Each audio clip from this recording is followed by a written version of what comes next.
মহাভারতে অভিমন্যু 16 বছর বয়সে প্রাণ চলে গেল। যেত কি বাবা 16 বছরে প্রাণ, যদি সুভদ্রার ভুলটা না হতো। কি গো মায়েরা, যারা শাস্ত্র জ্ঞানী, যারা মহাভারত শোনেন বা পড়েন, অর্জুনের বদন দিয়ে সুভদ্রার কর্ণ দিয়ে প্রবেশ করছে চক্রগুহির আগম নিগমের কথা। মানে কি করে চক্রগুহের মধ্যে প্রবেশ করতে হয় আর কি করে চক্রগুহ থেকে বাইর হতে হয়, এই আগম নিগম অর্জুন বলছে, সুভদ্রা মা শুনছে। কিন্তু মা, নারী জাতি তো কর্ম করে করে অঙ্গ অলস। আর দেখবেন শাস্ত্র কথা, যদি ঘরে ঘুম ভালো না হয় কিন্তু হরিবাসরে বসে ঘুম ভালো হয় কেন? ভগবানের এই নাম এমন অমৃতময় নাম, যদি এই নাম শোনো না, মানে তুমি ঘরে এসি ঘরে থেকেও ঘুম হচ্ছে না, কিন্তু হরিবাসরে থাকলে বাবা বাজে বাজে ঢুকবে। কেন ঢলে? এই অমৃতময় নাম যদি কানে যায়, শরীর আপনি থেকে অলস। আজকের অর্জুন চক্রগুহির কথা বলছে, আর মাতা সুভদ্রা শ্রবণ করলো বাবা ওই কি করে চক্রগুহে প্রবেশ করতে হয়। আর বাহিরের কথা যখন বলছে, নয়নে নিদ্রায় এসে গেল মা সুভদ্রা, ঘুমিয়ে পড়ছে বারবার। গর্ভের মধ্যে তখন অভিমন্যু বারবার গর্ভ থেকে মনে মনে ভাবছে, মা তুমি একটু জেগে থাকো, কারণ তুমি যদি ঘুমাও আমিও তো ঘুমিয়ে পড়বো। আর আমি যদি ঘুমিয়ে পড়ি তাহলে কিছুতেই ওই চক্রগুহের বেরোনার কথা আমি জানতে পারবো না। তুমি একটু ধৈর্য ধরে জেগে থাকো মা। কিন্তু গর্ভের সন্তান যদি ডুবরে কাঁদে, কোনো মা কি শুনতে পাইব? সুভদ্রা মা শুনতে শুনতে ঘুমিয়ে পড়ল। আর যখনই ঘুমিয়ে পড়ল, মা ঘুমালো বলে গর্ভের অভিমন্যু ঘুমিয়ে পড়ল। যখনই অভিমন্যু ঘুমিয়ে পড়ল, শুনতে পারল না চক্রগুহ থেকে কি করে বার হতে হয়, অর্জুনের বলা হয়ে গেল।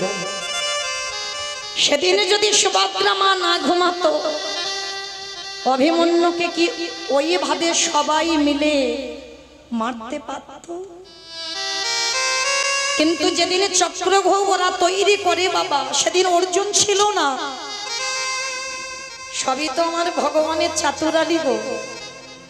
ভগবান জানতো যদি ওদিন অর্জুন থাকতো তাহলে তো অভিমন্যু প্রবেশ করতো না, অর্জুনই চক্রগুহে প্রবেশ করত।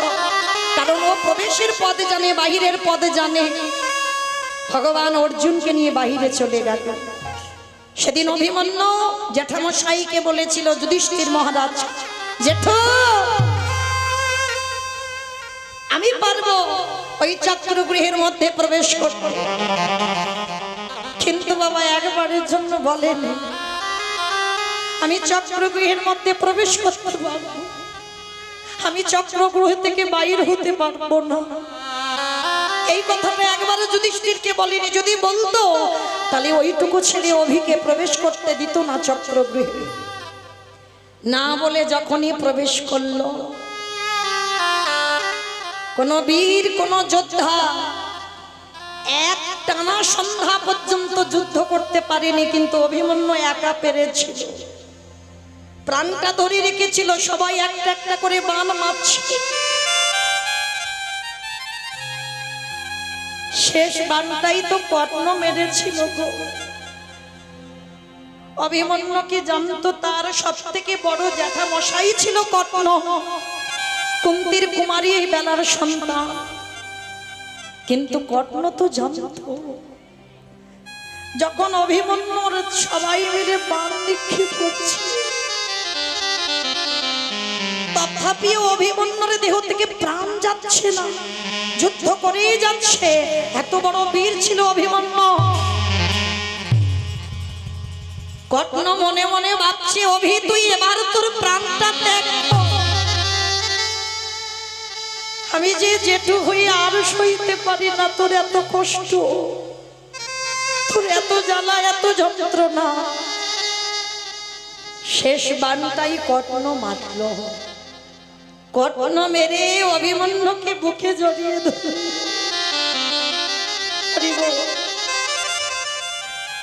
অভিমন্যুকে বুকে জড়িয়ে ধরে বলল, অভি, তোর মৃত্যুর জন্য আমি দায়ী হলাম।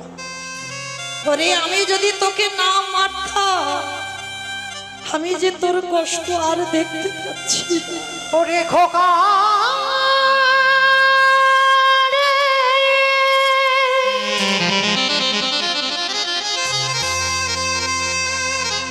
তোর মৃত্যু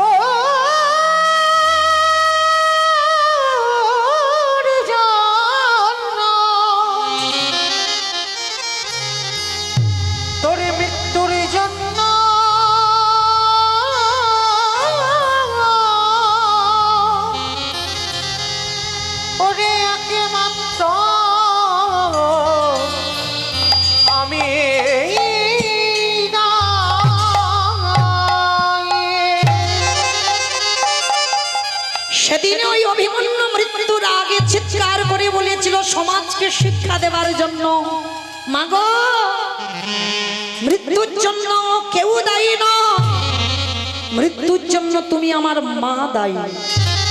কারণ তুমি যদি না ঘুমাতে, তাহলে আমিও গর্ভে ঘুমাতাম না, আমি আজকে চক্রগুহে থেকে বেরোতে পারতাম। কিন্তু তোমার ভুলের মাসুল আজকের আমার প্রাণ দিয়ে আমি ছুটিয়ে গেলাম। তাহলে বাবা, এইখানে প্রমাণ হলো কি, গর্ভের সন্তান নিয়ে মায়ের যেমন আচরণ হয়, মা যা আহার করে সন্তান তাই আহার করে, মা যা কানে শোনে গর্ভের সন্তান তাই শোনে, মা যখনই ঘুমায় গর্ভের সন্তান তখনই ঘুমায়। তাহলে মায়ের ভুলের জন্য সন্তানের সেই ভুলের মাসুল দিতে হয়। তাহলে আজকে লক্ষ্য করে দেখেন, আমরা মা আমাদের শিক্ষা দিতে হবে ছোটবেলা থেকে সন্তানদের প্রণাম করা। কেমন? এই যে বাবা, গুরুজনদের চরণের ধুলার যে কত শক্তি, কত দাম, আমরা বিশ্বাস করি না বাবা এগুলো, কিন্তু যারা মানে তারা খুব মানে। যদি ঘরে দাদু ঠাকুমা থাকে, যদি পিতা মাতা থাকে, নিত্য তাদের পদধূলাটা ছোট ছোট বাচ্চাদের নিতে শেখাও। মানে রোজ যদি টিউশনে যায়, রোজ যদি স্কুলে যায়, আগে গুরুজন থাকলে তাদেরকে প্রণাম করতে বলে। কারণ গৌর হরি আমার প্রতিদিন হরি নামে যেত প্রণাম করি, আবার হরি নাম করে ফিরে আবার মার চরণে ষষ্ঠাঙ্গে প্রণাম। মানে যেতে প্রণাম, আবার আসতেও প্রণাম। তাহলে ভগবান নিজে আচরণ করে শিক্ষা দিয়েছে। শুধু ভগবান নয়, মায়েরা মহাভারত শিক্ষা দিয়েছেন। কবে জানো? যুধিষ্ঠির মহারাজের দ্বারা। যেদিন বাবা কুরুক্ষেত্রের মাঠে যুদ্ধ হবে, ঠিক যুদ্ধের প্রারম্ভে, প্রারম্ভে মানে যুদ্ধে আগের দিন ভগবান কৃষ্ণ যুধিষ্ঠির মহারাজকে ডাকছে, যুধিষ্ঠির দাদা,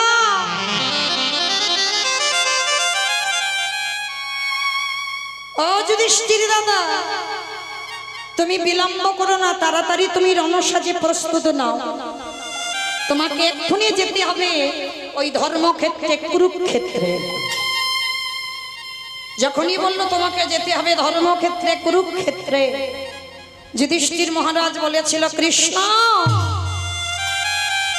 ক্ষণকালে বিলম্ব করো ভাই, আমি একটু আমার বড় মার কাছে যেতে চাই।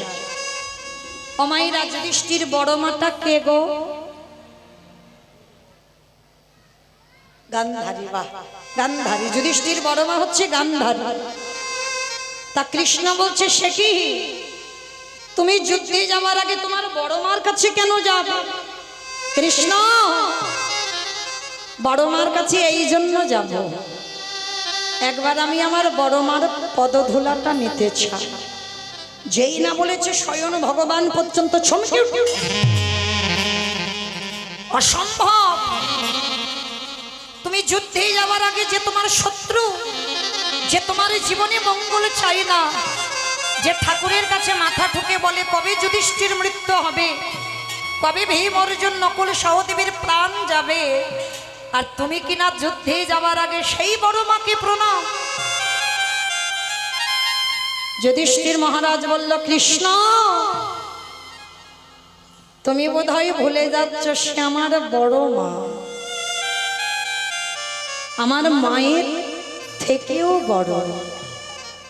আর যে আমার মায়ের থেকে বড় হয়, তার পদধূলাটা যদি না নিয়ে যুদ্ধে যায়, কৃষ্ণ, কোনোদিন আমি শুভ কাজে জয়ী হতে পারবো না।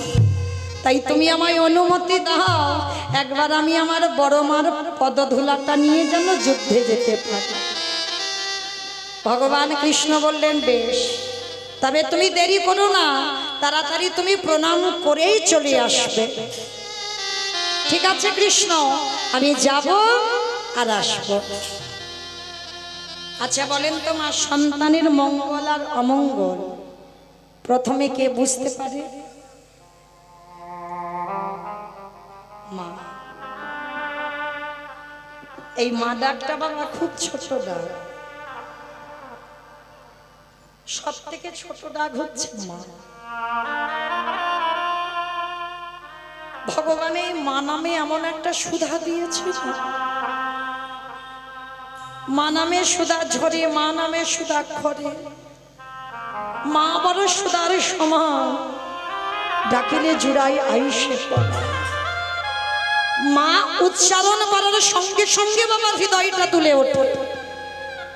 মা বস্তুটা এমন। আর সেই মা গান্ধারী আমাদের মতো একটা দুটো ছেলে পেলে নয় মা, 101টা ছেলে মেয়ে, 100টা পুত্র সন্তান, আর একটা ছিল কন্যা সন্তান দুঃশাল্লা। তাহলে যে মায়ের এতগুলো ছেলে মেয়ে হয়, সেই মায়ের তো বাবা একটু আলাদা গরব থাকে, তাই না? আর ছেলেগুলো যুদ্ধে যাবে না, গান্ধারী কৃষ্ণের ছবিটা নিয়ে কাঁদছে। কৃষ্ণ, 100টা ছেলে দিলি বাবা, পারলি না। আমার 99টা খারাপ করে দিতে পারতিস, পারলি না বাবা। আমার একটা ছেলেকে ভালো করে দিতে। কৃষ্ণ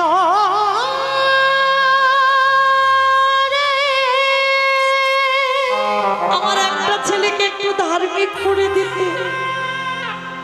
একেবারে দেখা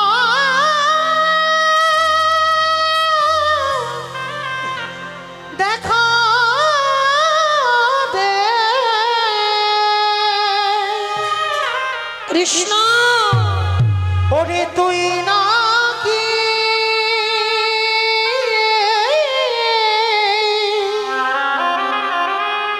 ভকেতে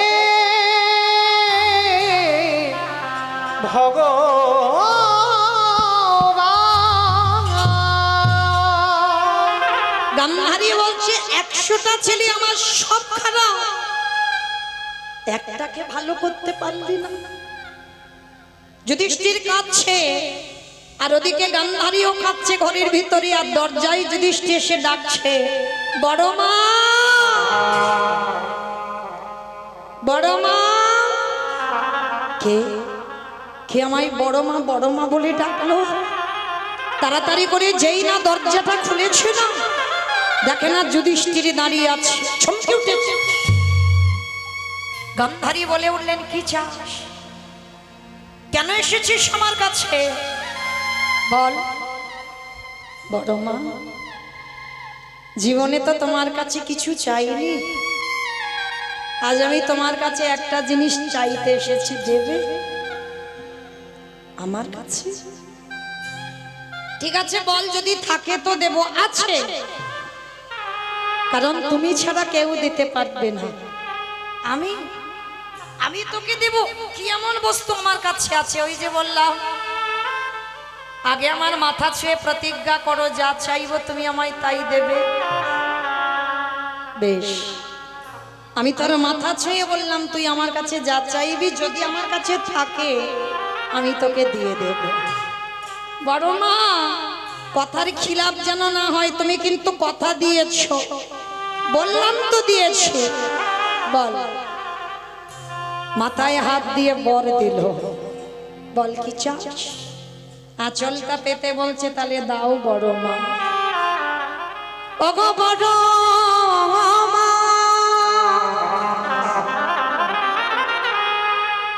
তোমার চরণে আমার একটাই নিবেদন, একেবারে তুমি আমার মাথায় খাদ রেখে বর দিয়ে দাও, যেন কাল যুদ্ধে গিয়ে যেন আমার মৃত্যু হয়ে যায়। ওরে খোকা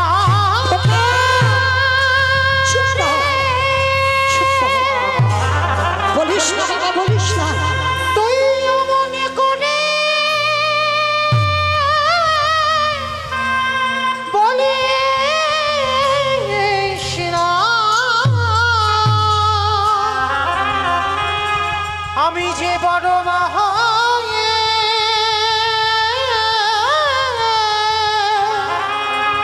সহিতে পারিব না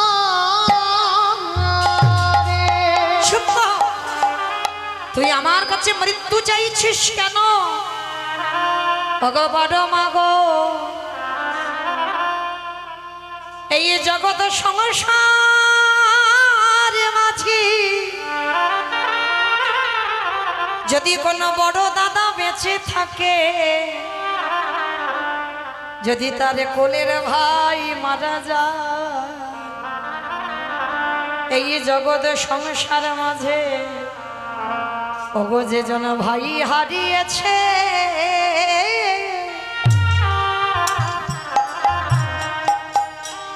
সেই তো জানে ছোট ভাই হারানো,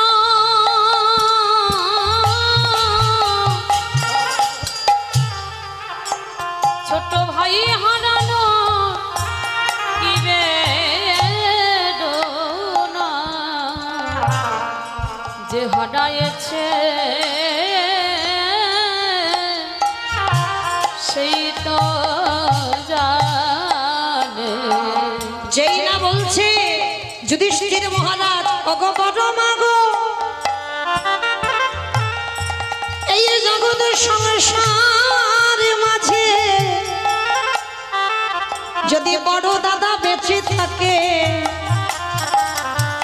সত্যিকারের যদি দাদা হয় বাবা, তখন এখন তো বাবা ভেজালে ভরপুর, এতটুকু জায়গা জমি নিয়ে লড়াই হয়, কাটাকাটি হয়, মারামারি হয়, খুনোখুনি হয়, পাঁচিল তুলে দেওয়া হয়, ভাই আর এক ভাইয়ের মুখ দেখা দেখি থাকে না সমাজে যেটা হয়।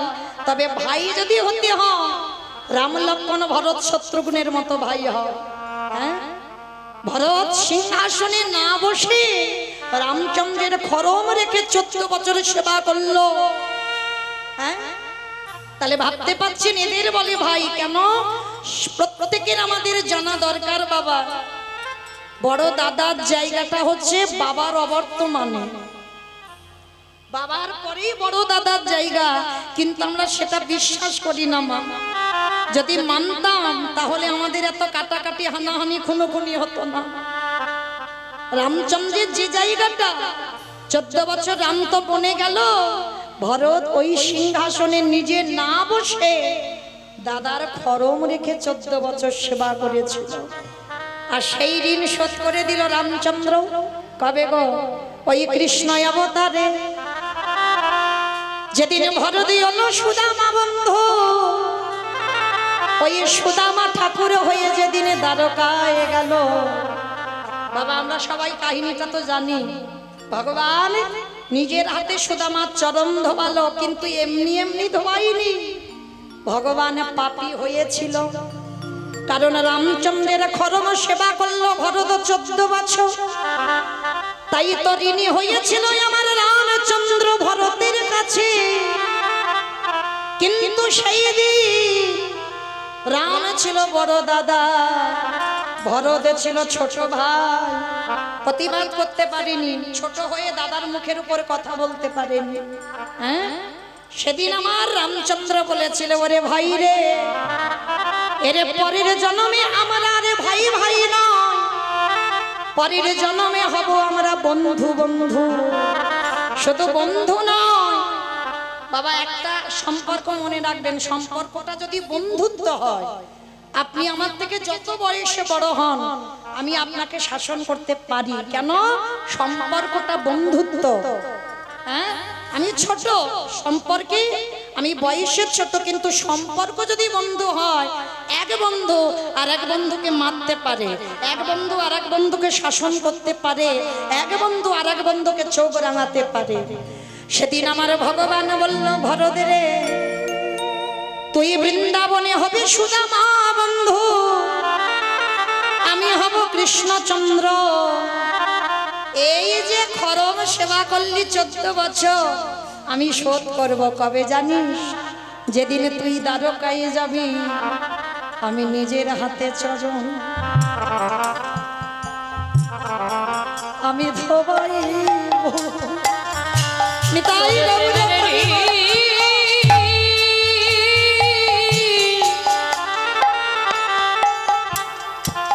তোরে প্রেমের আমি শোধ করিব, ওই দ্বারকায় গিয়ে চরণ ধোয়াইব। ওরে সুদামা রে, ওরে সুদামা রে, শুধু তোর চরণ ধোবাবো না, আমি কৃষ্ণ দয়াময় হয়ে আরো কি করব জানে? ওই চরণ ধোবা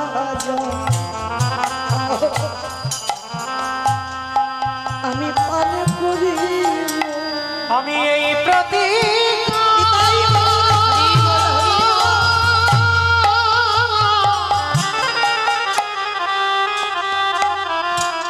করে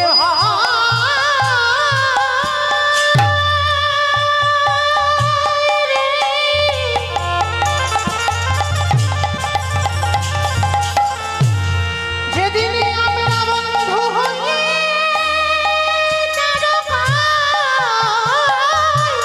যাব,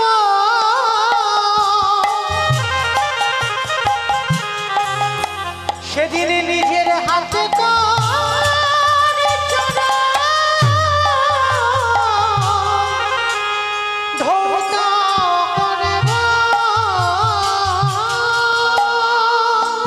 তাহলে বাবা যদি ভাই হতে হয়, এরকম ভাই হতে হবে। ওই মারামারি কাটাকাটি গুনুগুনি একটুখানি জায়গা যদি বেশি পাওয়া যায়, বাবা একবার চোখটা বন্ধ করে ভালো করে ভেবে দেখেছি আমরা কার জায়গা গো?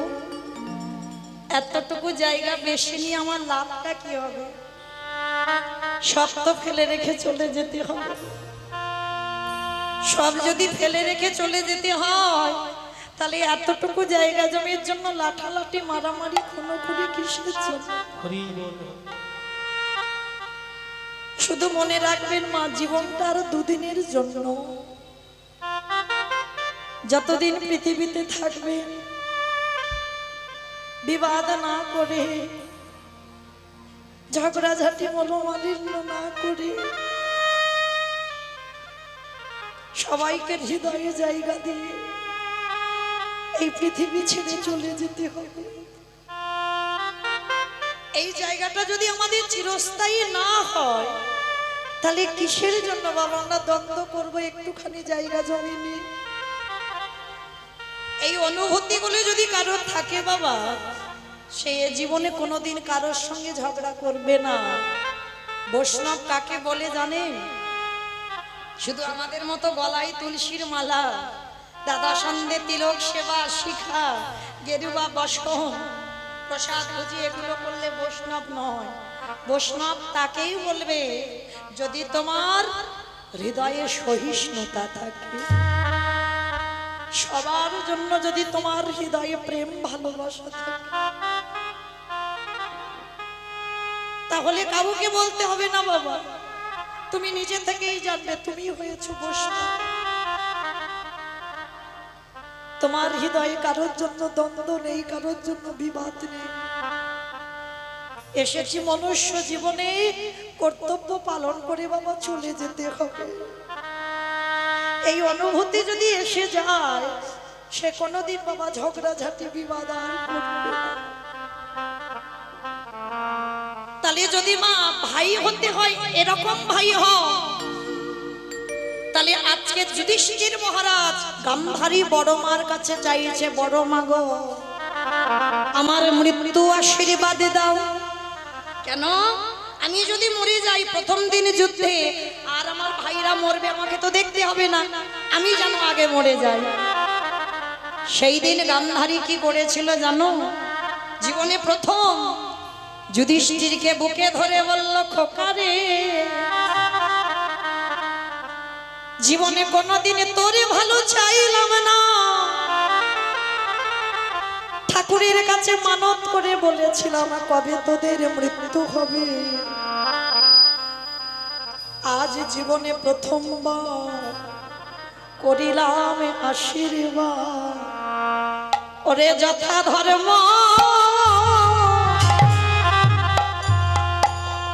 ওরে তথা জয় হো। ওরে অধরে মেরা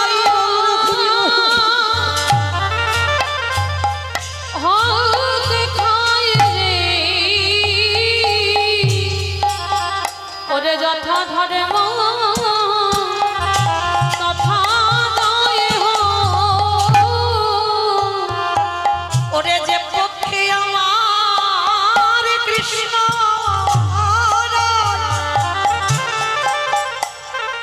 ওরে খোকারে, সে পক্ষের কি কোনোদিন অপমৃত্যু হয়?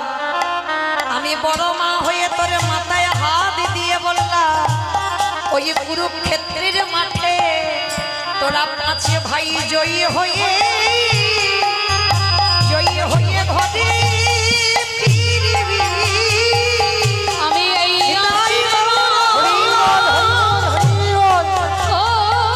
রাখলাম, তোরা জয়ী হয়ে ঘরে ফিরবি। ওরে খোকারে, এই ত্রিভুবনে এমন কোন বস্তু তৈরি হয় না যে কৃষ্ণ ভক্তকে বিনাশ করতে পারে। তাই আমি সত্যিকারের যদি বড় মা হই, তোরে মাথায় রেখে আমি হাত দিয়ে বর দিলাম, যথা ধর্ম তথা জয়, অধর্মের হবে ক্ষয়। যে জন ধর্মকে আঁকড়ে ধরে, স্বয়ং ধর্ম তারে রক্ষা করে। যে জন ধর্ম হরি বল, হরি বল। আঁকড়ে ধরে, স্বয়ং ধর্ম তারে রক্ষা করে। আস্তে তাহলে বাবা কি বর দিল? যথা ধর্ম তথা জয়, অধর্মের হবে ক্ষয়।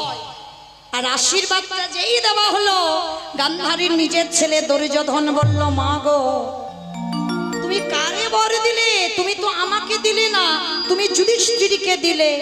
বলে, খোকা আমি খুব ভালো করে জানি ওটা যুধিষ্ঠিরকে দিয়েছি, আমি তোর মা, আমি নিষেধ করছি বারবার তুই ওই মাঠে যাস না। আমি বলছি তোর মা, ওই যুদ্ধে গেলে জীবনে তুই জয়ী হতে পারবি না। কিন্তু মায়েরা যারা অহংকারী ব্যক্তি হয়, তারা জীবনে কারোর কথা শোনে বলে মনে হয় বাবা। যাদের হৃদয়ে অহংকার আছে, যাদের হৃদয়ে আমিত্ব থাকে, আমার থেকে আর বড় কেউ নেই, আমি যেটা পারি আর মনে হয় পৃথিবীতে কেউ পারে না, এই যে আমিত্ব, এই যে অহংকার, যারা এই জায়গায় বসে, ভগবান কোনো না কোনো দিন যখন তার 16 কলায় পূর্ণ হয়ে যায়, তাকে বাবা অহংকার মঞ্চ থেকে একেবারে নামিয়ে দেয়। দুর্যোধন যুদ্ধে যাবার আগে বাবা মাকে প্রণাম পর্যন্ত করলো না। আর এরা 5 ভাই যাবার আগে বড় জেঠু বড় মাকে প্রণাম করে তারপরে যুদ্ধে রওনা দিল। কি গো মায়েরা, তাহলে এই জায়গাতে কি প্রমাণ হয়ে গেল? হ্যাঁ, যদি সাধুগুরু বৈষ্ণবদের সম্মান করো, আর ভগবান তো কৃষ্ণ সুদামাকে বলে রেখেছে বাবা, পৃথিবীতে সব থেকে বড় গুরু যে যার ঘরের বাবা মা। ও যত গুরু মন্ত্র দাও না কেন, গুরু বড় গুরু নয়, সবার আগে বাবা মা। এটা ভাগবত বিধান বাবা, এটা আমার মৌমিতার কথা নয়। পিতা মাতা হচ্ছে সব থেকে বড় গুরু, তারপরে গুরু হলো শিক্ষা গুরু, দীক্ষা গুরু, তারপরে গুরু হলাম আমি ভগবান। তাহলে ভগবান বলছে যদি কেউ জীবিত ভগবান পূজা করে তাকে আর আমার পূজা করতে লাগে না। আর জীবিত ভগবানটা কে গো মা? কি গো? হ্যাঁ বাবা মা। লাখ টাকা খরচা করি দুর্গা পূজা করি, ওই একজন ভক্ত এখানে হৃদয়ে হাত রেখে বলতে পারবেন বাবা আমি বছর অন্তর জীবিত ভগবান পূজা করি? পারবেন একজন ভক্ত বলতে? সারা বছরে একবার করে জীবিত ভগবান পূজা করি? পারবে না। কেন পারবে না? লাখ লাখ টাকা খরচা করে দুর্গা পূজা, কালী পুজো, লক্ষ্মী পুজো, সরস্বতী পুজো সব পুজো করছো বাঙালি, 12 মাসে 13 পার্বণ। আর ভগবান যে বিধান দিয়ে গেল পৃথিবীতে সব থেকে বড় গুরু যদি বাবা মা হয়, তাহলে আমাদের কি মনুষ্য জীবনে কর্তব্য নয় সারা বৎসরে একবার জীবিত ভগবান পূজা করা? কি গো, লাখ টাকা লাগবে না? আসনে বসায় নিজের হাতে চরণ যুগল ধৌত করে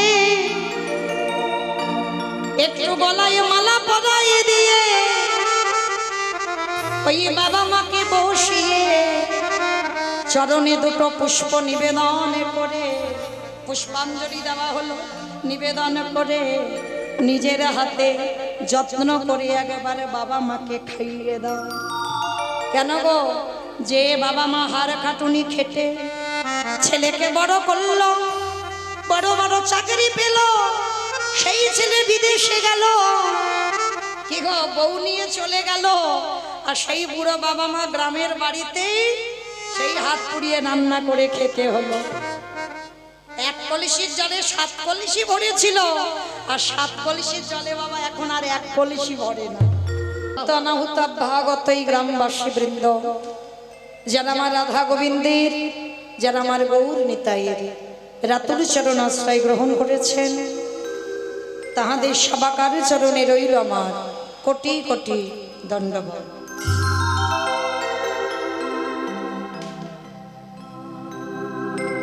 তারপরে জানাই এখানে যত সাধু গুরু ব্রাহ্মণ বৈষ্ণব আছেন, এই হান্তি হচ্ছে এটা কম,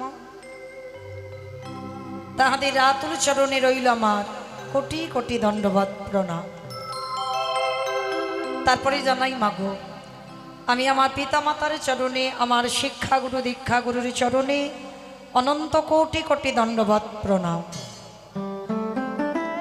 তারপরে যাদের কথা না বললে মা সব থেকে বড় ভুল হবে, সব থেকে বড় অপরাধ হবে, যে কমিটি দাদা ভাই বাবা ঠাকুর ভাইদের ওই ক্লান্তিক প্রচেষ্টায় যাদের উদ্যোগী আজকের মহতী নামযজ্ঞ অনুষ্ঠান, আমার মতো অধম কীর্তনিয়া মৌমিতা ঘোষ, আমি আমার সম্প্রদায়ের তরফ থেকে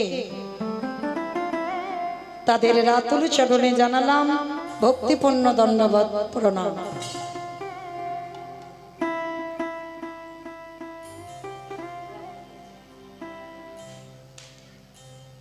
কীর্তনের প্রারম্ভে বাবা প্রণাম যদি দিতে হয় আগে তাদেরকে দিতে হয়, শুধু আমি বলে নয়।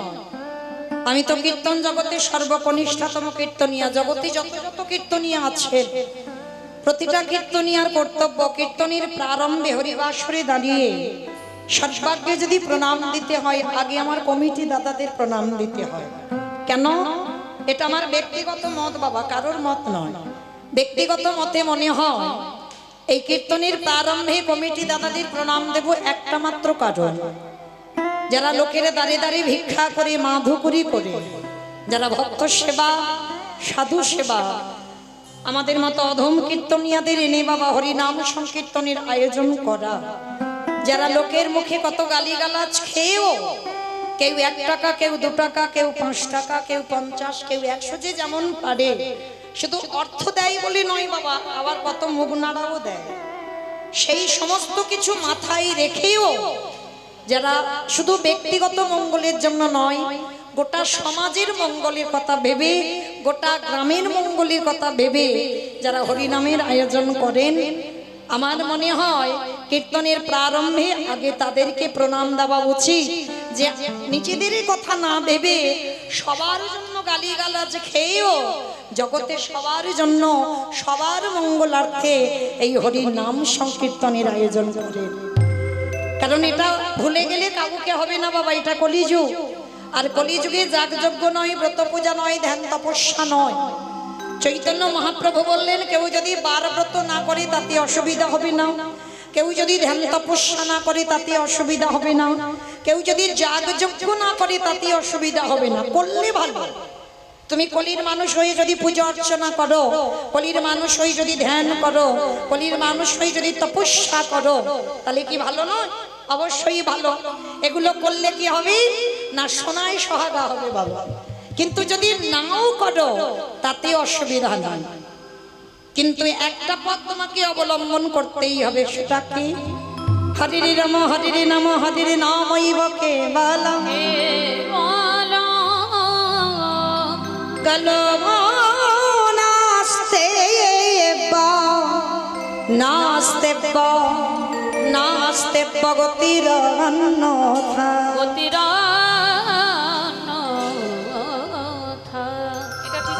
কলির মানুষের হরিনাম ছাড়া কোনো গতি নাই, কোনো গতি নাই, কোনো গতি নাই। আমাইরা আপনারা প্রশ্ন করবেন, মৌমিতা এই যে কাজীপাড়া শুরু হলো, এইবার বাবা পরপর লাইন দিয়ে হতেই থাকবে, হতেই থাকবে, তাই না? মানে প্রত্যেক স্টপেজে, মানে প্রত্যেক মোড়ে মোড়ে কীর্তন। আর প্রতিটা মোড়ে দেখবে, কাউকে দেখতে পাও না পাও, আমাকে পেতেই হবে।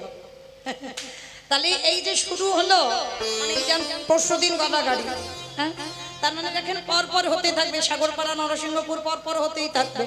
হ্যাঁ, তাহলে এই যে প্রত্যেকটা জায়গায় যাবেন, শুধু আমি কীর্তনিয়া বলে নয়, মানে যত যত কীর্তনিয়ার মুখে কীর্তন শুনবেন, প্রতিটা কীর্তনিয়া শুধু একটাই কথা বলবে, হরিনাম শোনো, হরিনাম গাও, কৃষ্ণ নাম গাও, একাদশী করো, ভগবানের চরণে তুলসী দাও, তুলসী গাছে জল দাও। কি ভাইরা কীর্তনিয়ারা বলে না যে হরি ছাড়া গতি নাই, কৃষ্ণ ছাড়া গতি নাই। সত্যি কি গতি আছে? আমরা কীর্তনিয়ারা যেগুলো বলবো সেগুলো একবার বাস্তবে মেলাতে হবে। তো এই যে আমরা কীর্তনিয়ারা বলে যাচ্ছি বাবা হরি ছাড়া গতি নাই, কৃষ্ণ চরণ ছাড়া গতি নাই, সত্যি কি গতি আছে? যে যত বড় ধনী হও না কেন, যারে যত টাকা থাকুক না কেন, যারে যত অর্থ থাকুক না কেন, কেউ যদি সারা জীবন দিল্লি বম্বে কাটায়, কেউ যদি সোনার পালঙ্কে ঘুমায়, কেউ যদি টাকার বিছানায় ঘুমায়, তবু মনে রাখতে হবে বাবা, শেষের দিনে তোমার আপনেরা কেউ নয়। যারা গীতা ভাগবত জ্ঞানী বাবা, আমরা কলির মানুষ, মহাপ্রভু আমাদের বলছে জ্ঞান অন্ধ যে। কেন জানেন? আমরা সবাই জ্ঞানী, জ্ঞানী হয়েও চোখ দুটো অন্ধের মতো আমরা চলি, জেনেও না জানার ভর করি। আমরা গীতা ভাগবত যারা পড়ি তারা ভালো করে জানেন, যা যা কিছু দেখছো সব ক্ষণস্থায়ী। যেটা আজকের আমার আছে সেটা কালকের অন্য কারোর হয়ে যাবে। চিরস্থায়ী সম্পদ তোমার নয় কেউ। কিন্তু আমরা মূর্খ জীব, সকাল থেকে রাত্রিতে ঘুমাতে যাওয়া পর্যন্ত ছেলে আমারে, মেয়ে আমারে, জায়গায় আমারে, জমি আমারে, বিষয় আমারে, বৈভব আমার, সব আমার আমার আমার আমার। কিন্তু মনে রেখো ভাই, বাঁশি যদি বেজে যায়, পড়ে থাকবে সরকারি খামার। তুমি এলে একা, তুমি যাবে ও একা। যেদিন জগতে এসেছিলে সংসার তোমার পরনে একটা সুতো দিল না, যেদিন সংসারে ছেড়ে তুমি চলে যাবে, এই সংসারে তোমার পরনে একটা সুতো দেবে না। কি গো, যাদের জন্য তুমি হাড় খাটুনি খেটে তিনতলা বাড়ি তৈরি করলে, কেউ কি শেষের দিনে তোমার সাথী হলো? তাহলে এসেছো যেমন একা, যেতে হবেও তোমায় একা। তাহলে সাথী হবে কে না? কৃষ্ণ ভজন, কৃষ্ণ সাধন, আর তোমার কর্মফল। এই কর্ম বাবা কাউকে ছাড়বে না, কাউকে নয়। যারা দাঁড়িয়ে আছেন, যারা বসে আছেন, আমি কীর্তনী আমার সম্প্রদায়, কাউকে কর্ম ছাড়বে না বাবা।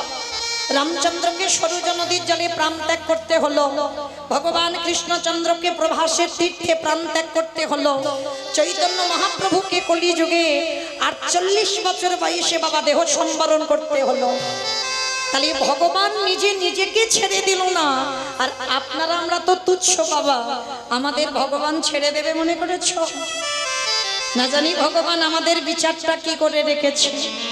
তাহলে প্রত্যেককে মাথায় একটা জিনিস রাখতে হবে মা, শুধু কীর্তনিয়া কীর্তন গাইবে আর আপনারা কানে শুনে বাড়িতে চলে যাবেন, সারাদিন কীর্তন শুনছেন, বলতে পারবেন লাভটা কি হচ্ছে? হচ্ছে না, কিচ্ছু হচ্ছে না। কেন? গাওয়া ঠিক হয় না, শোনা ঠিক হয় না, তাই তো লাভ হচ্ছে না। কিন্তু মনে রেখো মা, ওই যে জায়গাটা বসেছেন ওই জায়গাটা বড় ধন্যাতি ধন্য জায়গা, এ জায়গার থেকে অনেক দাম। আপনারা মনে মনে করছেন কীর্তনিয়া দাঁড়িয়েছে মানে এই জায়গাটার মূল্য বেশি, না, আপনারা যে জায়গাটা বসেছেন ওই জায়গাটার মূল্য বেশি। নববিধা ভক্তির মধ্যে আগেই বলছে শ্রবণ, পরে বলছে কীর্তনম। আগে শ্রবণ তারপরে কীর্তন, আগে কিন্তু কীর্তন নয়। তাহলে আগে আপনাদের জায়গা, তাহলে যে জায়গাটা বসেছেন ওই জায়গাতে বসে একটু ভেবে দেখেন তো মা, যারা যারা আমরা এখানে এতজন ভক্ত উপস্থিত হলাম, প্রত্যেকে যে যেভাবে আসি না কেন, প্রত্যেকের 80 লক্ষ বার জন্ম আমাদের হয়ে গেছে। 80 লক্ষ বার, একটা দুটো জন্ম নয়, 80 লক্ষ বার জন্ম হয়ে গেছে বাবা। পোকামাকড় হলাম, কীট পতঙ্গ হলাম, নদ নদী হলাম, গাছ পালা হলাম, কত কিছু হলাম 80 লক্ষ বার। আর 4 লক্ষ বার এই মানব জন্ম, সব থেকে কম এই মানব জন্মটা। অথচ লক্ষ্য করে দেখেন মা, এই মানব জন্মটাকেই বলছে আমার মহাপ্রভু দুর্লভ জন্ম। ভালো করে ভেবে দেখেন, এই জন্মটা দুর্লভ জন্ম কেন? কই বাবা, পশু পাখিদের জন্মটাকে তো দুর্লভ বলছে না, মানুষটাকে দুর্লভ বলছে কেন? বিচার করে দেখেন বাবা, পশু পাখি খায়, আমরা মানুষ আমরাও খাই, পশু পাখি ঘুমাই আমরাও ঘুমাই, পশু পাখি সন্তান জন্ম দেয় আমরাও সন্তান জন্ম দিই। পশু পাখিদের দুটো ডানা আছে, পশুদের আমাদের থেকে আরো এক্সট্রা দুটো বেশি। তাহলে পশুদের তাদেরও দুটো চোখ আছে, কান আছে, বদন আছে। পক্ষীদেরও আছে বাবা, চোখ আছে, কান আছে, বদন আছে। তাহলে আমাদের সঙ্গে হুবাহু তো মিল আছে। তাহলে ওদের জন্মটাকে দুর্লভ বলছে না, এই মানুষ জাতিটাকে দুর্লভ বলছে কেন? কি বাবা, ওদের সঙ্গে যদি আমাদের সব মিল রইল, তাহলে আমাদের জন্ম দুর্লভ আর ওদের জন্মটা দুর্লভ নয় কেন? একটা জায়গায় গন্ডগোল হয়েছে। কোন জায়গা জানো? ওই পশু পাখিদের নয়ন দিয়েছে বটে, ওই ভগবানকে দেখেবারে জন্য তাদের বদনে দিয়েছে বটে, সেবা করবার জন্য। পাখিরা কিচিরি মিচিরি রব করে ডাকে, পশুরা হাম্মা হাম্মা রবে ডাকে। তাহলে তাদের বদন দিয়েছে, কিন্তু এক জায়গায় ভগবান একটু কম করে দিয়েছে। কোন জায়গা গো? তারা হরি বলবার মতো,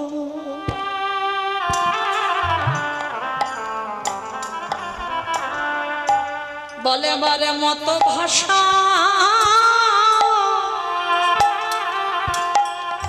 ভাষা পেল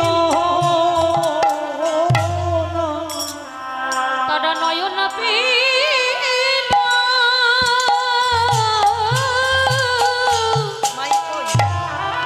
সাউন্ডটা ঠিক করতে পারলো? তারা নয়ন পেল, ওই বদন পেল বটে।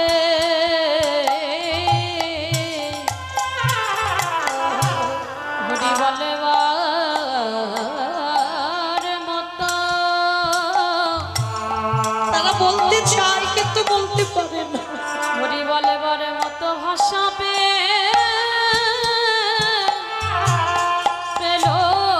না। পশু পাখিরা হরি কথা বলবে বলে কাঁদে বাবা, কিন্তু বলতে পারে না।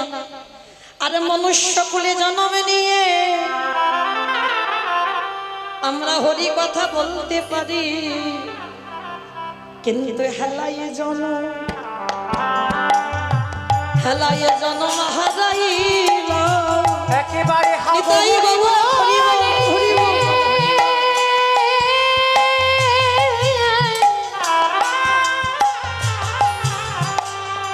একেবারে হাগবরি বলে আমরা কাঁদে না,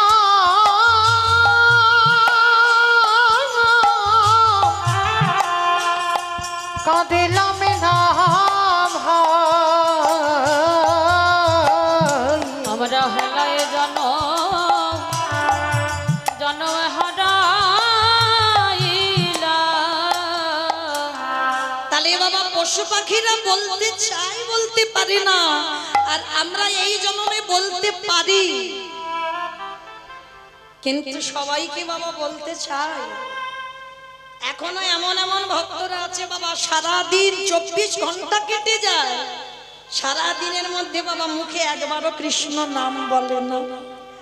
গৌর হরি বললেন, ওজি সারাদিন তোরা কত আবল তাবল বাচাল বলিতে পারো, হরি বল হরি বল। তাহার ভিতরে কি একবারও কৃষ্ণ বলিতে পারো? সারাদিন এত কুখাদ্য খেয়ে গেলি, সারাদিন কত আবল তাবল ভাষা বলে গেলি, এই জিহ্বায় কত কথা বলে বিবাদ করে গেলি, কিন্তু যে নাম উচ্চারণ করলে তুই ভব নদী পার হতে পারবি, ওই 24 ঘন্টার মধ্যে তো একবারের জন্য সেই নামটা বদনে বলিস। তাই সবার চরণ ধরে আমি একটাই কথা বলবো, মা শুধু এইটুকু স্মরণে রাখবেন, যেমন আমরা ক্লাসে বাবা 1 2 3 4 5 উপরে উঠি, কেউ নিচে নামে না। তাহলে সবাই 80 লক্ষ জন্ম পার করে 4 লক্ষ বার মানব জন্ম হতেও তো পারি মা। এই জন্মটা হয়তো শেষ, এই জন্মের পরে হয়তো গৌর গোবিন্দ চরণ হরি বল হরি বল। হতেও তো পারে। তাই এমন কর্ম করব না যেন আবার বাবা আমাদের পিছনে ফিরে যেতে হয় 80 লক্ষ জন্ম। প্রত্যেকের কর্মের দিকে খেয়াল রেখে সবাই আমাদের আগিয়ে যেতে হবে বাবা, হরি ভজন হরির সাথে কর্ম করতে হবে বাবা। কলির মানুষ কর্ম না করলে হবে না, ওটাই আমাদের ধর্ম। তাহলে কর্মের মধ্যে দিয়েও 24 ঘন্টার মধ্যে যদি আগে জন ভক্ত আমার চরণ তলে বসে, যদি একেবারে নয়নে জলে, যদি আগে জন ভক্ত বক্ষ যুগল ভাষায় বলতে পারে কৃষ্ণ তোমার হলাম বলে, আমার বলতে যা কিছু আছে তোমায় দিলাম বলে, ভক্ত যদি কাই মনোবাক্যে ডাকতে পারে আমার ভগবানকে থাকতে পারে। যদি তাই গৌরাঙ্গ ভারতে হরি বল হরি বল। ডাকার মতো ডাকিতে পারে, আমারে ভগবান কি থাকিতে পারে। আস্তে তাহলে চলেন আজকে আমরা সবাই একত্রিত হয়ে গুরুচরণ আশ্রয় করে আমরা সবাই শুনতে বসেছি গৌর হরির সেই লীলা। তবে মায়েরা, আজকের গৌর হরি নবদ্বীপের মাটিতে দাঁড়িয়ে যিনি সত্যতে নারায়ণ, ত্রেতাতে রাম, দাপরে কৃষ্ণ, কলিতে হলেন শ্রীকৃষ্ণ চৈতন্য মহাপ্রভু। প্রভু যেদিন নদিয়ায় এসেছিল, নদিয়ার অবস্থাটা কেমন ছিল জানো? ওগ জয় জয় কালরাম,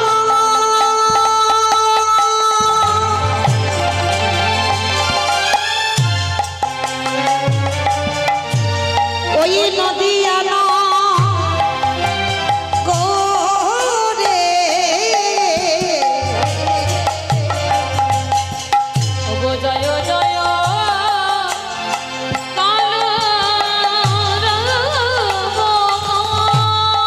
আস্তে আমাইরা কলরম মানে কি গো? মারামারি মারামারি। কলরম মানে মারামারি? কলরম মানে মারামারি? কলরম মানে কি? গন্ডগোল, হইচই, চিৎকার চেঁচামেচি, সেটাকে পদাবলী ভাষায় বলছে কলরব। তো মহাপ্রভু যেদিন আগমন হলো নদিয়ায়, সেদিন নাকি একটা গন্ডগোল হলো। ওমাইরা যেখানে হয় হরিনাম সেটাই তো নবদ্বীপ ধাম, আর যেখানে হয় হরির নাম সংকীর্তন সেটাই হয় বৃন্দাবন। তাহলে এটা যদি নবদ্বীপ হয়, এটা যদি বৃন্দাবন হয়, ওমাইরা ওই এখানে তো গন্ডগোল হচ্ছে না? কি গো? তবে হচ্ছে, একটু কান পেতে শোনো, একটু গন্ডগোল হচ্ছে। তবে মহাপ্রভু বলছি ওই গন্ডগোল করলে হবে না, গন্ডগোলটা যেন আমার জন্য হয়।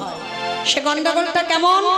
শঙ্করধ্বনি, উলুধ্বনি, আর যাদের যাদের হাত এসেছে, যাদের হাত আসেনি বলবো না, কি মাইরা সবার হাত আছে তো? ওই একবার দেখান দেখি।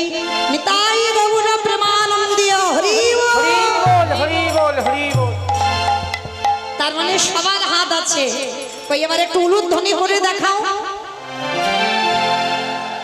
ওগো জয় জয় কালরাম,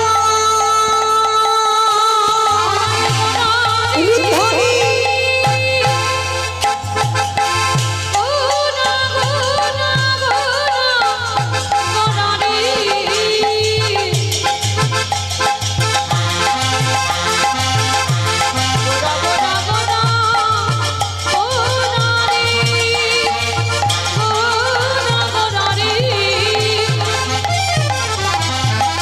নিতাই গৌর প্রেমানন্দীয় হরি বল।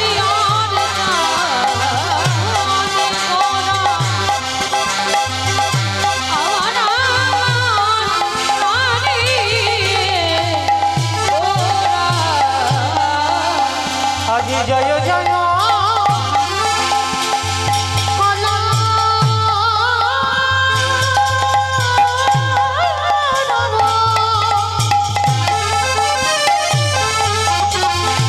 ওই না নদিয়া না গরে। ওগো জনমন ভিবি গোরা সচির উদরে উলুধ্বনি, ওই না জনমন ভিবে গোরা সচির উদরে। ওই না জনমন গোনা সচির উদরে। বলি নদিয়াতে গো উদয় হলো, ওই নদীয়াতে গৌরময় হলো। ওই না কলির জীব উদ্ধারিতে, উদয় হলো ওই কৃষ্ণ প্রেমে প্রচারিতে, নদীয়াতে উদয় মুখে হলো। জয় রাধে শ্রী রাধে, নদীয়াতে নিতাই গৌর হরি বল। নদীয়াতে উদয় হলো। নদীয়াতে উদয় হলো। এবার জনমন ভিবি গোরা সচির উদরে। আস্তে। আচ্ছা বাবা, একটা 24 বছরের ছেলে 60 বছরের মায়ের পা ধরে বলল তোরা কৃষ্ণ বল, এটা মেনে নেওয়া যায়। 24 বছরের ছেলে 60 বছরের মায়ের পা ধরতেই পারে। 24 বছরের ছেলে 80 বছরের বাবার পায়ে ধরে বলল কৃষ্ণ বল, এটাও মেনে নেওয়া যায়। কি মায়েরা মেনে নেওয়া যায় না? 24 বছরের ছেলে 60 বছরের মায়ের পা ধরলো, 80 বছরের বাবার পায়ে ধরলো, কিন্তু সেই 24 বছরের ছেলে কিনা বিশ্বের স্রষ্টা মালিক ভগবান। তিনি ধুলাই গড়াগড়ি দিয়ে বলবে কেন তোরা কৃষ্ণ বল। কি বাবা, তিনি তো ভগবান, তিনি তো বিশ্বের স্রষ্টা মালিক, তারে তিনি ধুলা মাখবে কেন? এই যে ধুলাটা মেখেছে কেন জানো? যুগ ধর্ম প্রবর্তক নাম সংকীর্তন, চারি ভাব ভক্তি দিয়া নাচাইল ভুবন। আপনি ভক্ত ভাব করি অঙ্গীকার, আপনি না করলে ধর্ম জীবের শিখানো না যায়, আপনি আচরি ধর্ম জীবের শিখায়। এই তো সিদ্ধান্ত গীতা ভাগবতে গায়। এই মতো কলিকালে প্রথম সন্ধ্যায় অবতীর্ণ হলেন কৃষ্ণ, আপনি নদী আয়। নিতাই গৌর হরি বল, হরি বল। হরি বল। তাহলে কি বুঝলাম বাবা এই শ্লোকে? নিজে ভগবান নয় কিন্তু নিজে ভক্ত হয়ে কলিযুগে এসেছে। আর শুধু ভক্ত নয়, তিনি ভক্ত হয়ে নিজে আচরণ করে সমাজকে শিখিয়েছে যে আমাকে দেখে শেখ, আমি ভগবান হয়ে যে কাজ করছি তোরা করে দেখা। তাহলে ভগবান যদি এসে বাবা আপনাদের কাছে বলে যে ভক্ত তোমার পা ধুলা একটু দাও, কি বাবা আমরা দিতে রাজি হব? মনের ভিতরে একটা ভয় থাকবে না, আমার পা ধুলা দিলে আমাকে নরকে যেতে হবে, আমাদের ভয়।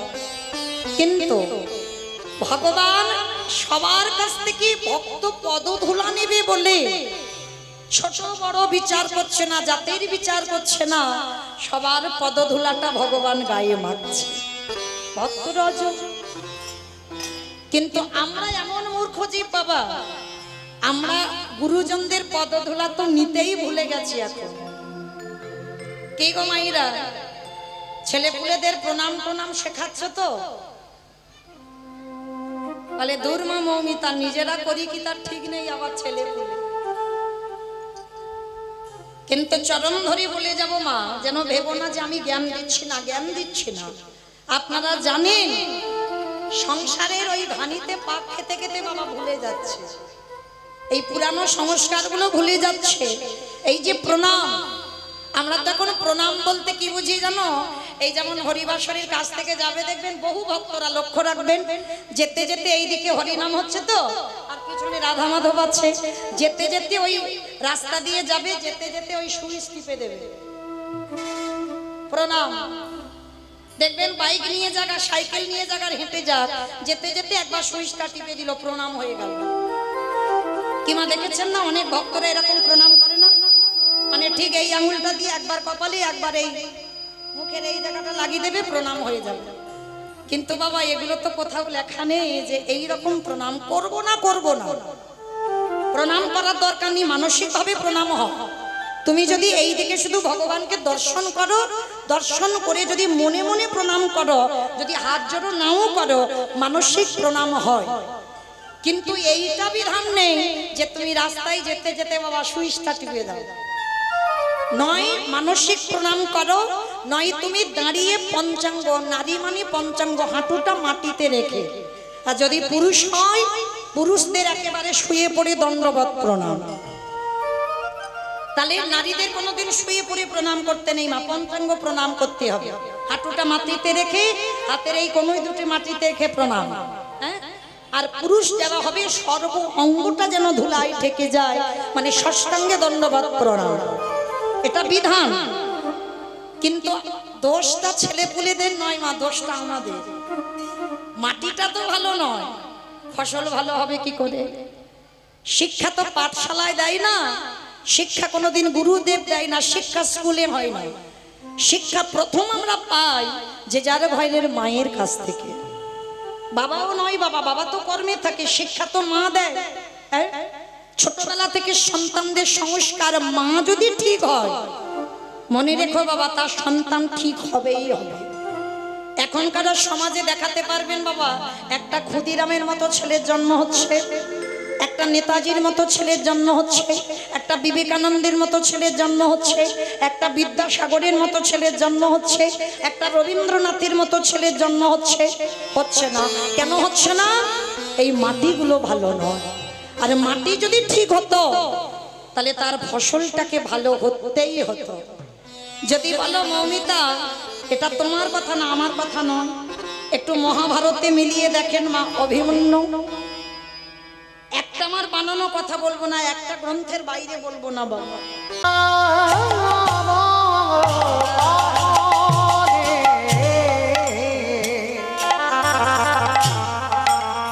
আজ কহনি না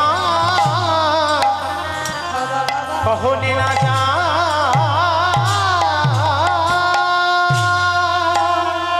ওই কত লীলা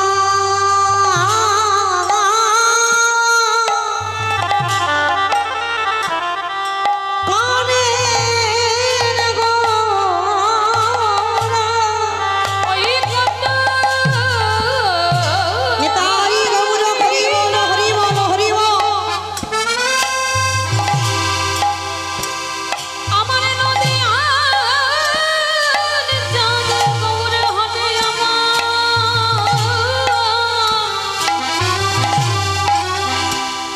ওই নদী আর ভক্ত কাশী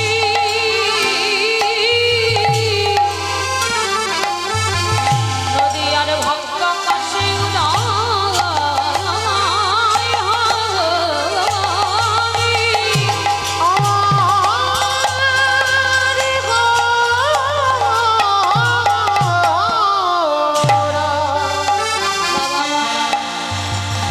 গোড়ারে ভাবে তো কিছু বোঝা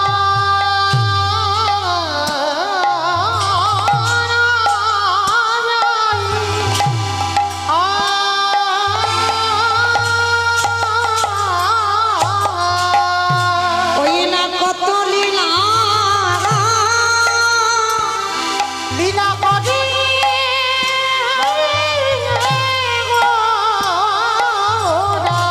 ওগো কত লীলা করে গোরা এই সোনা এই সোনার নদিয়া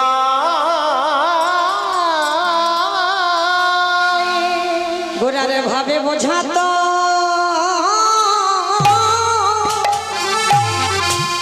বোঝাতো যায় না ভাবে বোঝাতো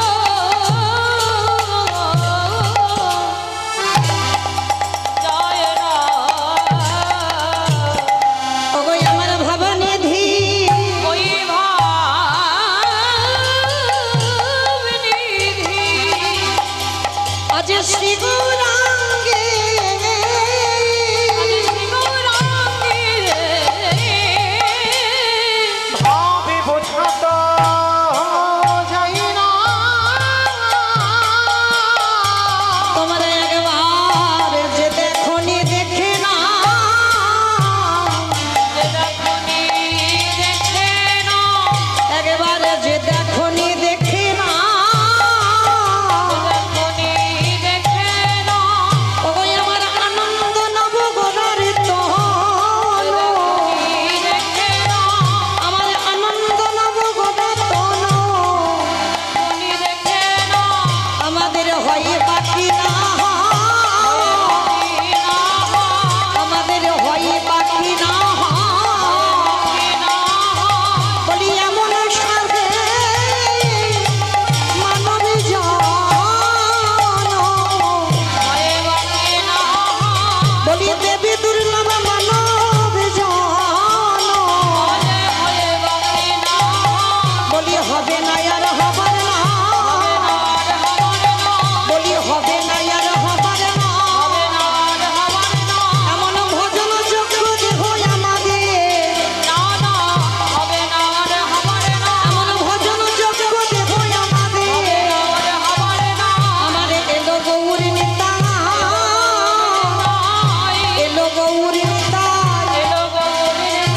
এই হরি নামে বিলাইতে এই হরি নামে বিলাইতে এই কৃষ্ণ নামে প্রচারিতে একেবারে ধনী দাও ধনী দাও একেবারে ধনী দাও ধনী দাও ধনী দিলে ধনী পাবে একেবারে ধনী দিলে ধন্য পাবে তোমাদের মানব জন্ম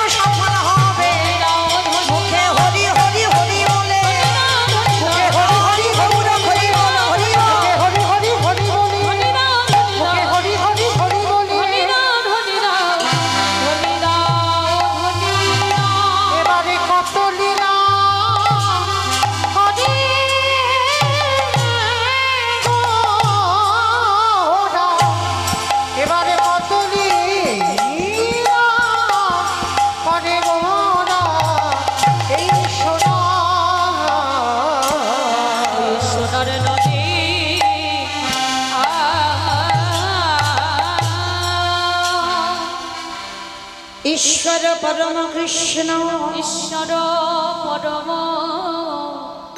কৃষ্ণ সচ্চিদানন্দ বিগ্রহ সচ্চিদানন্দ বিগ্রহ অনাদিরাদি গোবিন্দ যিনি সর্ব কারণে কারণ যিনি সর্ব কারণে সর্ব কারণে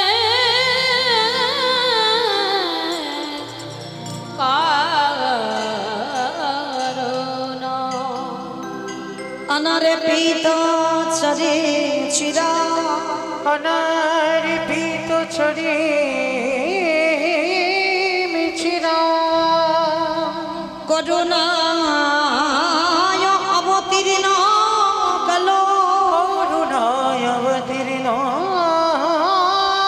কাল সমর্পায় তোয়নত উজ্জ্বল রস উজ্জ্বল রস স্বভক্তি শ্রিয় হরিপূর্ণ সুন্দর দ্রুতি কদম সন্দীপিত সন্দীপিতা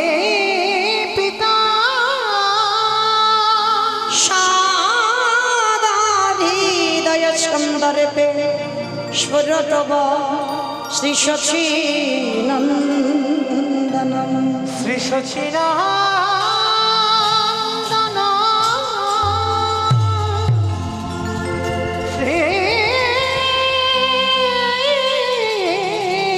হরি বল হরি বল সচিনন্দ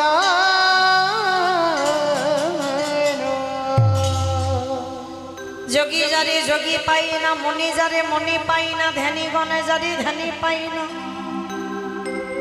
এখানে কলিরে বঞ্চিত বৃন্দাবনের কৃষ্ণ দ্বিভুজ মুরলীধারী কৃষ্ণ কলিকালে অদ্বৈত আচার্যের আহ্বানে সচি গর্ভ সিন্ধু মাঝে পতিত পাবন গৌর হরি হয়ে উদয় হইলে আমারে আমার নিতাই গৌর চরণারতি হরি বল হরি বল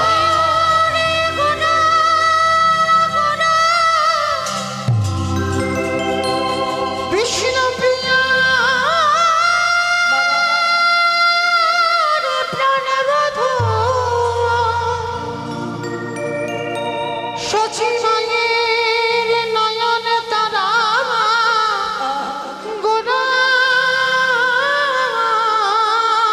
হরি বল হরি বল এই নদিয়া নবদ্বীপ মাঝে সচি ঘরে সিন্ধু মাঝে আমার গোড়া ওই নদিয়া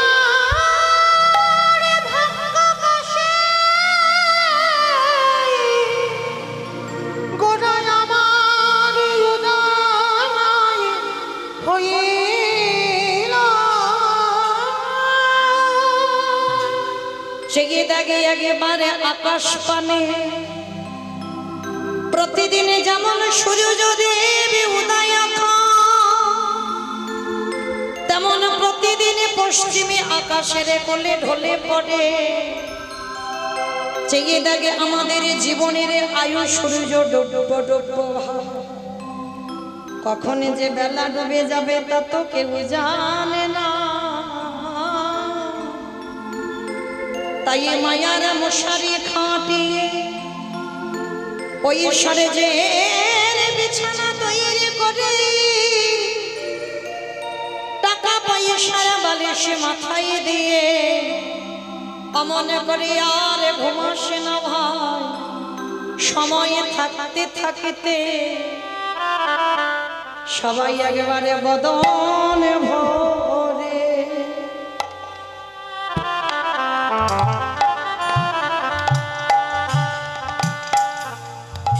বদনে ভরে কৃষ্ণ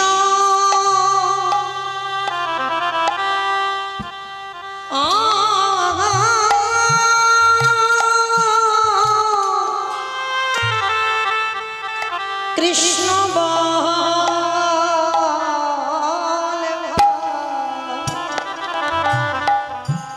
তোদের আরে বল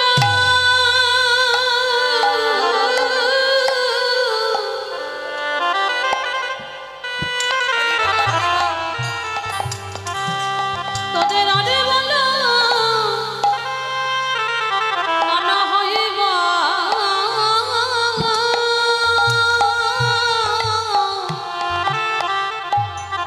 হইব না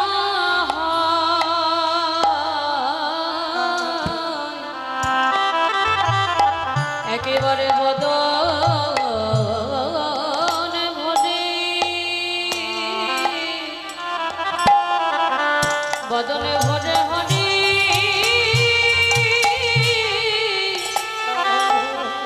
হরি বল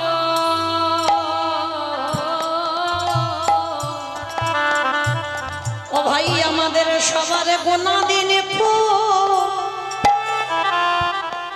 দিনে ফুরাইয়ে গেল একেবারে সময় থাকিতে বলে না হে আমাদের সবার আশা যাওয়া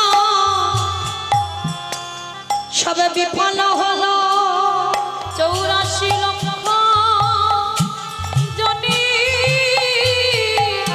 ভ্রমণ করে হে দয়াময় আমরা শুধু এলাম খেলা ভব ছেড়ে চলে গেলাম আমাদের হরি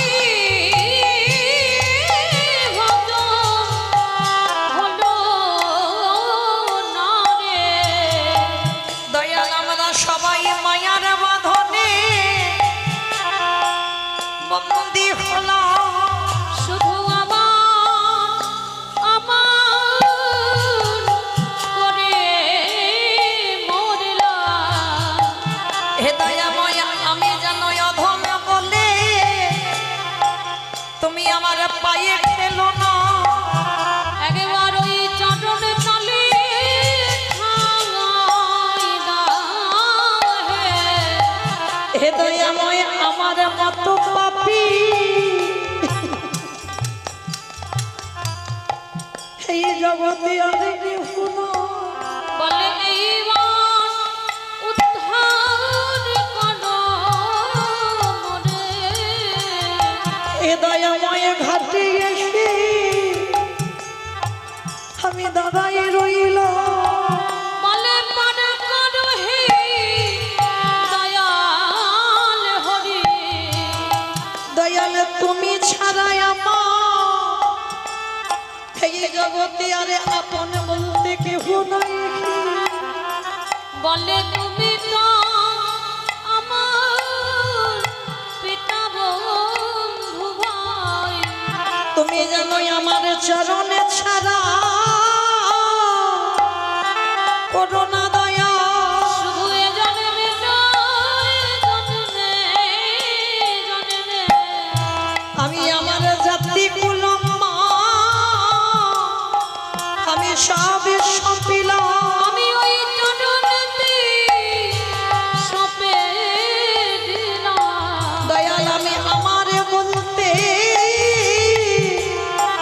কিছু রাখি না তুমি কৃপা করে নাও হে দয়াল সবাই যেন বদনে ভরে কৃষ্ণ বলে কৃষ্ণ বলে কেঁদে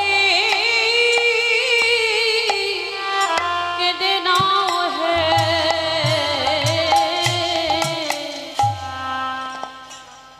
সমবেত শুধু কৃষ্ণ অনুরাগী গৌর অনুরাগী মাতৃমণ্ডলী পিতৃমণ্ডলী